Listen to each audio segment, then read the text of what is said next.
A boy named Sam always wears a cheerful smile on his face. He is constantly playing and full of energy, and all of his friends admire him, not just for his smile but for his helpful nature and bravery.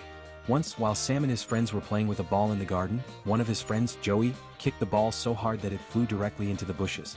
Joey went in to retrieve it, but when he picked up the ball, he found a terrifying dog staring him down. Paralyzed with fear, Joey fell to the ground. The dog began to approach him slowly, growling and glaring with menace. Suddenly, Sam appeared, standing firmly in front of his friend with a stick in his right hand. He showed no fear, gripping the stick tightly as he stared back. Intimidated, the dog retreated. From that day on, his friends and their parents saw Sam as a brave, courageful boy. But Sam has a side to his personality that no one has ever known about. When Sam returns home, he enters an empty house. Usually, there is only food on the table accompanied by a note. "We are going to be late. Please eat your dinner and go to sleep. No TV, no candy. Love you."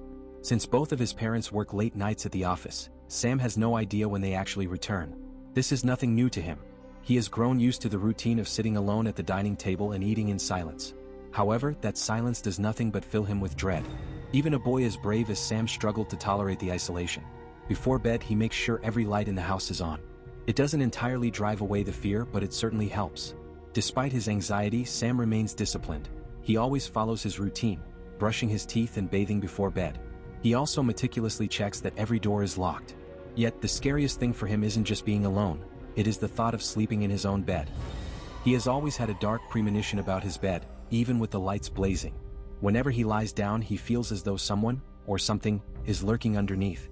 Gathering his courage, he often looks down to check, but there is never anyone there. He often stays awake until 5 a.m., only finding the peace to sleep when the first light of morning appears. When he tried to tell his parents, they simply dismissed him, saying, "You're just imagining things." The days went by as usual, but tonight felt different.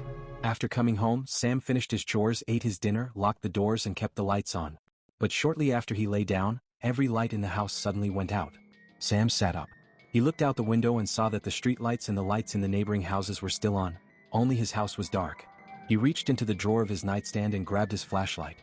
Though his heart was pounding, he gathered his courage and headed downstairs. He tried to call his parents on the landline, but the line was dead. Just as he was trying to figure out what to do, a sharp knock echoed through the front door. Sam froze. He glanced at the clock in the hall. 1 a.m. He knew it couldn't be his parents. Who was at the door? Was it an intruder? And what was waiting for him back in his bedroom? What would Sam do now?